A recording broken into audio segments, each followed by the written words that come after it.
বাবা মার বুকে বাচ্চাদের মনে অনেক স্বস্তি ফিল হয়, তাই না? আমারও তাই ছিল ছোটবেলায়। Please like. Hello everyone, this is Fatema, welcome Fatema vlogs. এই যে সকাল সকাল অনেক সকালে উঠেছি আমরা, কারণ হলো জায়ানকে হলো স্কুলে পাঠাবো, সেই জন্য তো আমরা তিনজনে বসে এখানে কম্বলের নিচে ছিলাম, কারণ আমাদের অনেক ঠান্ডা লাগতেছিল। আজকে ঢাকাতে অনেক বেশি ঠান্ডা পড়েছে, তো তিনোটাকে কম্বলের নিচে নিয়ে আমি বসেছিলাম। জায়ান স্কুলে চলে গেছে, জায়ানের দেখা দেখি এখন সায়ানও চলে যাবে। মানে আমি দরজা লাগিয়ে দিছি, দেখো ভয় পেয়েছে, ভয় পেয়েছে, দেখো দৌড়ে আসছে, আইসে যে আমাকে বকা দিল, তুমি কেন দরজা লাগাইছো। তারপর হলো তাকে ঘরে নিয়ে আসলাম, আসার পরে সে বসে বসে টিভির রিমোট নিয়ে দুষ্টামি করছে। তো তাদের এই দুষ্টামি খুনসুটি আমার যে কি মজা লাগে, দেখো কি সুইট লাগতেছে না। বুড়ির উপরে তোমার ইয়েটা উঠে গেছে, সোয়েটারটা। আর যারা যারা একদম ম্যাচুয়ার্ড মানুষের মতো কম্বল গায়ে দিয়ে সুন্দর করে বসে আছে। যাই হোক, আমার তো রান্নার টাইম হয়ে গেল, আমি চলে আসছি রান্না করতে। আজকে অনেক কিছু রান্না করব, কারণ আমার হাজবেন্ড চলে গেছিল ঢাকার বাইরে, তো ও আজকে বাসায় আসবে। 2 দিনের জন্য ওর অফিসের ট্যুর ছিল, তো সেই জন্য ও অফিসের ট্যুরে গেল। তো আমি হলো বাসায় আজকে ভালো মন্দ রান্না করতেছি, ও আসবে বিদায়। তো এখানে হলো আমার একটা পার্সেল এসেছে। আমি না অনলাইন থেকে জিনিসপত্র খুবই কম বিশ্বাস করি, কিন্তু এটা না অসাম ছিল। এটা এত সুন্দর ছিল, আমি অর্ডার দিছি যেরকম এক্স্যাক্টলি ওরকম আসছে। তারপর হলো সায়ান বুড়ো এই যে গোসল করে এসে এখানে দুষ্টামি করছে। তার এই দুষ্টামিগুলো অনেক সুইট, আর তার হাসিটা, তার দেখো দুষ্টামি হাসিটা। আর এমন এমন এক্সপ্রেশন দিবে মাঝে মধ্যে, আমি নিজেই অবাক হয়ে যাই তার এক্সপ্রেশন দেখে। মানে আমার মনে হয় যে এটা এটা আমারই ছেলে, আমারই ছেলে, এই যে রাগ করে দাঁড়িয়ে আছে আমার উপরে। তারপর দেখো এই যে দাঁত বের করে হাসতেছে, কি সুইট না।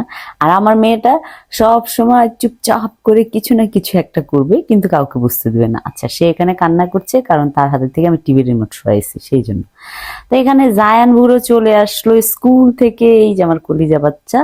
আজকে আমি জায়ানের সাথে অনেক বেশি রাগ করব, কারণ হলো সে এসে প্রথমত ফ্রিজটা খোলে, সেকেন্ডত সে হলো আজকে টিফিন বক্সটা ফিনিশ করে নাই। আমি এত এত রাগ করেছি তার সাথে আজকে, আমি এত এত রাগ করেছি যে আমি তোমার জন্য এত কষ্ট করে টিফিন বানাই, তুমি কেন শেষ করে নি। সে বলছে আমি টাইম পাই নাই খাইতে মাম্মা। আমি বলি এটা কোনো কথা, এটা কোনো লজিক জায়ান। তারপর হলো তার সাথে আমি আপসেট হয়েছি, আমি রাগ করে চলে গেছি রুমে। যাই হোক, এখন টেবিলে খাবার লাগানোর টাইম। তারপর হলো টেবিলে খাবার লাগাইলাম, যা যা রান্না করেছি আজকে মজার মজার খাবারগুলা। আমার সাথে আজকে সায়ান বুড়ো আছে, দুপুরে সে আমার সাথে খাবে। সে তো খেতে পারে না, তারপর আমি চেষ্টা করি আমার পাশে বসিয়ে যেন সে খাওয়ার ট্রাই করে।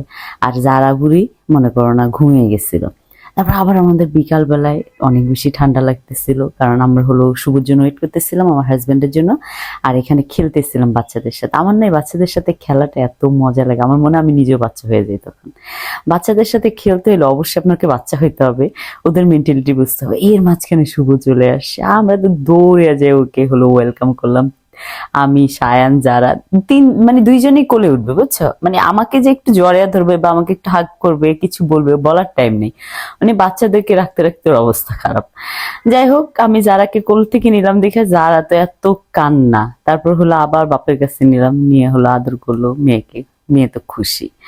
আর হলো এই যে সায়ান বুড়ো, চুপে চুপে তারা বাপ ছেলে কিছু একটা খাচ্ছে।